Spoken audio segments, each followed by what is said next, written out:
going on, guys, and welcome back to Twin Tree Farms. It is August 2nd and it is time for our weekly orchard update. I just got done extracting honey for the year and cleaning up from that mess, but yeah, it's a rainy, ugly day here in south central Pennsylvania, so taking a break while there is a break in the rain to show you guys around.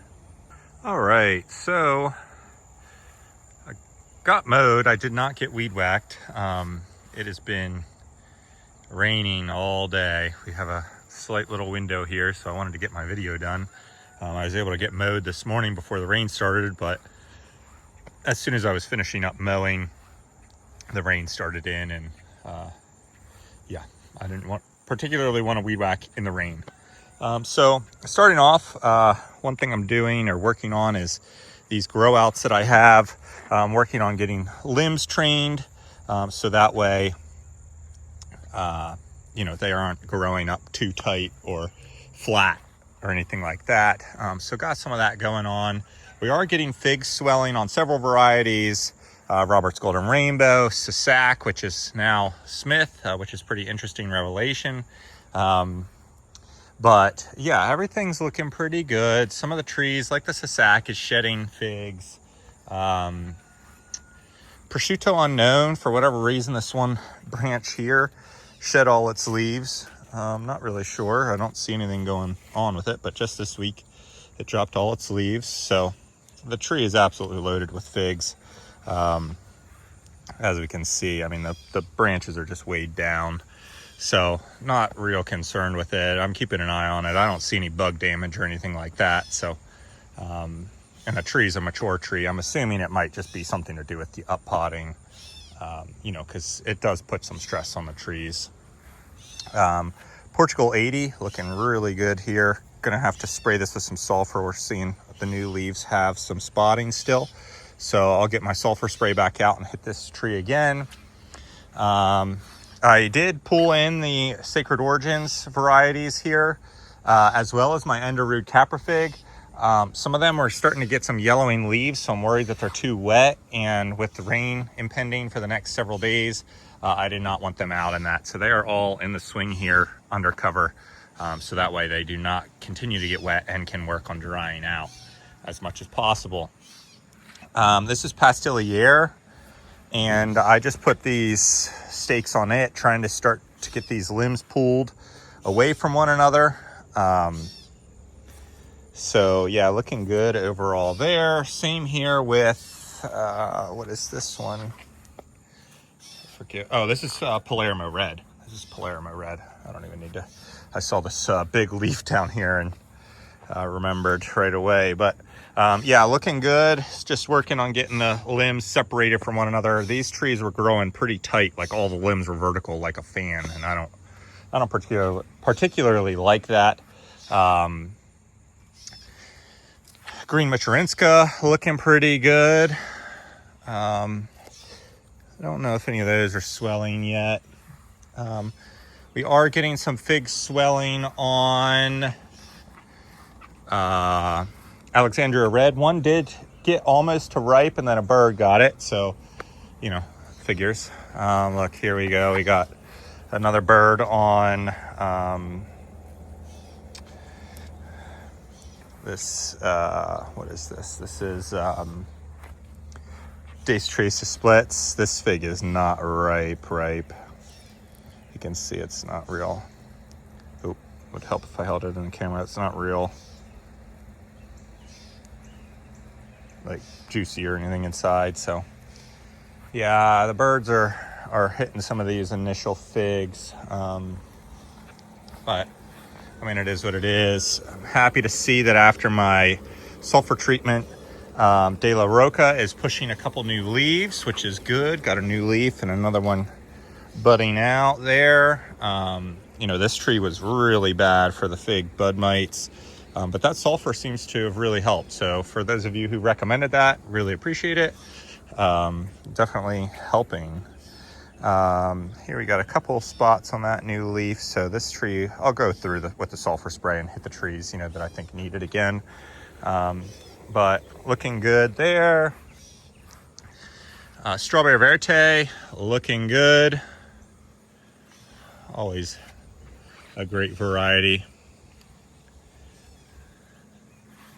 Vagabond looking good. Got some figs in there, starting to get some color to them. Violette de Bordeaux. Violette Normandy. Gonna have to start training that one. White Madeira number 1, looking good. All of my cuttings are just looking really, really good. These are all the trees that I have available. I mean, these trees are just like, these are really, in my opinion, nice trees. Some of these need to be hit with the sulfur again, so I'll go through and do that, but no big deal at all. Our weekly update on our Smith over here. Looking good. Still got figs, still pushing new leaves, still growing. Gonna be a really, really nice tree for whoever wins that. Let me get it back into place here. Yeah, I mean, these trees are just like this tree here is 4 foot tall. It's a low split, V-shaped tree. Pinch those off, get it to branch out some more if you want. Do whatever you want with it. This tree here is full of figs. What is this? This is Violette Normandy. Look at that, double figs per leaf node. Look at these. Really putting some size on, multi-branch. Yeah, I mean, the trees are just looking really, really good. I did go and get more 2020 fertilizer, so I had run out, but I'm going to start dosing all the trees again here. I'll burn through a bag real quick. It won't take long when you water them all with it, but that'll be the last bag for the season. But just trying to get some last minute growth put on these trees here before things settle out, get them budding, get some good fresh wood on them, and then I'll have plenty of time to let that wood harden off as well. So yeah, I mean, everything is just looking really, really good. Our Parfianca here got some more buds on it. I mean, these, I don't know, they're definitely swollen more than they were. So we'll see if they stay hanging. Over here, we are continuing to grow. Got to be careful because the cats are going to want to grab these if I start playing with them too much. But I mean, yeah, these are definitely, no. These are definitely gaining size, which is good. I got the rest of the BKH dirt that I'm going to need as well. See, Salavatsky, just pushing more flowers, going through a growth spurt. Once that's up potted, it should really go through a growth spurt. But like, these trees are going to need cut back because this tree is, in this 20-gallon pot is 10.5 feet tall, I would bet. 10 feet, somewhere around there. So yeah, but that's okay. I mean, that's what I want, and it will give me cuttings, to try and begin to propagate some of these for myself. So super cool, super exciting. For whoever wants trees for either DMV Fig Fest or the Lancaster Fig and Pawpaw Festival, please let me know. I have a lot of them. I have posts up with the varieties that I have. If you're wondering what I do have, feel free to message me on Facebook, or I think you can message me on YouTube too. I don't know. But yeah, also got tons of blueberries and Haskett berries going over here. So yeah, a lot of stuff available. Taking reservations first and foremost. That will guarantee what you want is going to make it there, because I'm going to rent an enclosed trailer, because obviously I don't want to put these big trees in the back of my truck and let them get all torn up by the wind on the way to the festival. So yeah, if you want something, please message me. I'll have you prepay for it, and then that guarantees it'll be there. With whatever room I have left, I'll work on getting a variety of things put into the trailer, but no promises unless it's prepaid for, or unless we have discussed something prior to the festivals. You know, again, just because I'm working with a limited amount of space. So I want to make sure that the things that people actually want are actually going to be there. So yeah, I mean, overall, pretty good. Pretty happy with things. I mean, we're getting close to the end of the season, but you know, we're really not that far away. The passion fruit vine has come back from nothing. I didn't think it survived, but it's coming back. No flowers or anything on it at this point. You can see it's working on some little buds there, but you know, I didn't get any fruit off of it this past year anyway. So one other thing, my Mulata here, I'm not really sure what the dealio is with it, but it's dropping its figs again. Last year I thought that it was because it went through a dry spell. You know, I thought that it had gone through a dry spell. Like, look, you can see that there's no sap or anything, but that's no good. So, you know, I don't know. Maybe this is just one of those varieties that takes some time to do anything. But, you know, like the green figs are turning yellow, and, you know, they're just slowly dropping off. So, yeah, I don't really know a whole much about Mulata. I mean, it's a great looking tree. I just wish I could figure out, you know, what was going on with it. You know, I don't know if they need to be pollinated or what the dealio is, but yeah, I mean, other than that, things are going pretty good. This tree, it's amazing. Came back from one single leaf. It had, you know, it only had one leaf on it when I bought it. And it's really starting to look good here. So excited about that. I'll bury this ugly stump when I up pot it. But yeah, I'm up potting 15 more trees of my own. The 20 gallons, they're all minus, I think I have one tree I said I didn't have, but the Iranian candy back here is technically a year-old tree, or just over a year old. So this will be the last mature tree. And then we have the Salavotsky pomegranate over there. And so I'm doing Salavotsky, I'm doing the Chernia Rosa, Palermo Red, Pastilliere, Portugal 80, Raspberry Latte, Ronde Bordeaux, Col de Dame Blanc, Chincoteague Celeste, Iranian Candy, Bordeaux Negro Ramada, and Dusawami Grand maybe, or the 15, I think that's 15 that I'm gonna up pot. But yeah, the only other tree that I wanted to show off that is available is this really, really nice, this is a 15-gallon Robert's Golden Rainbow.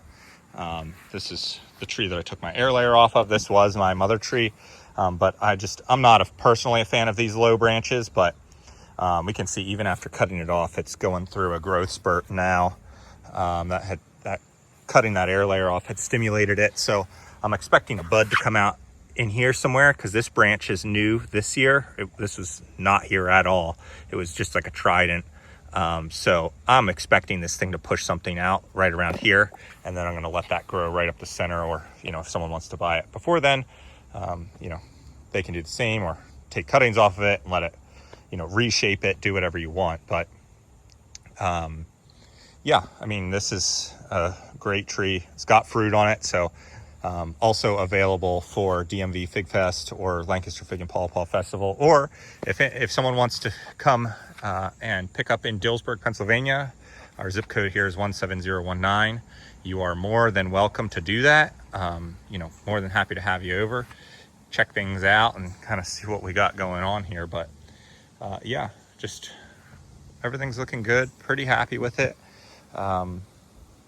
So yeah, I think we got some, yeah, you can see here that some of these,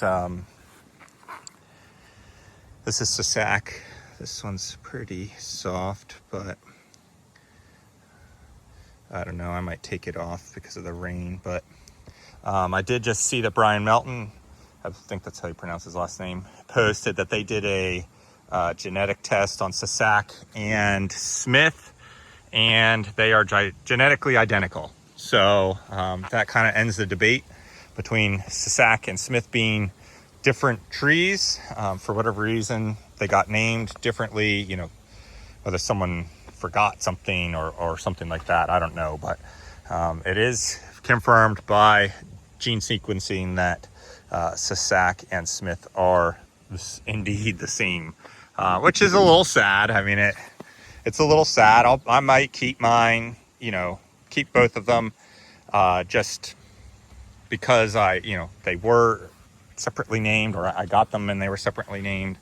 In case someone wants to argue against the gene sequencing and say that they're not, I'll be able to offer them both. But yeah, I mean, that kind of puts this argument to bed. Now, whether any more of the varieties are the same, you know, I'm sure there are other varieties that are the same tree with different names. So yeah, I don't know what those varieties are, but you know, just with anything, you know, people want to put their name on something, and it just turns out it's the same thing as something else. So yeah, Lock 1945, just while I'm looking here quick, this tree I thought was going to die, but it has really bounced back since letting it go through that dry spell. I mean, it was losing leaves like crazy. It's got figs on it now. I don't think they'll get to ripening. I mean, we'll see. It's all going to depend on the weather, but we're having a overall, like, I don't know what you would call this summer. It's mild when it's mild, but then it's like extreme heat, and that's causing some of these trees to lose leaves. Same thing here. I thought that this Latarula wasn't going to make it when I initially got them. This was a giveaway at Fig Fest. It was 3 cuttings, but I mean, this thing has really started to grow now. So it's constantly pushing new leaves, really getting some size on it. I think I'm just going to let it go in this 5-gallon for this year, and then I'll up pot it next year. But yeah, that's it. I've rambled on long enough. Again, you know, questions, concerns, comments, don't hesitate to ask. If you're looking for fig trees in South Central Pennsylvania or at one of the festivals, you know, feel free to let me know. I will quickly just name off the varieties. Some of these blueberries are getting ripe blueberries on them again. I picked a few off, but I will, yeah, I mean, we'll do another update on everything that's available here before Fig Fest, just so you guys have an update closer to the time, but things are looking good. We'll see you next weekend. Peace.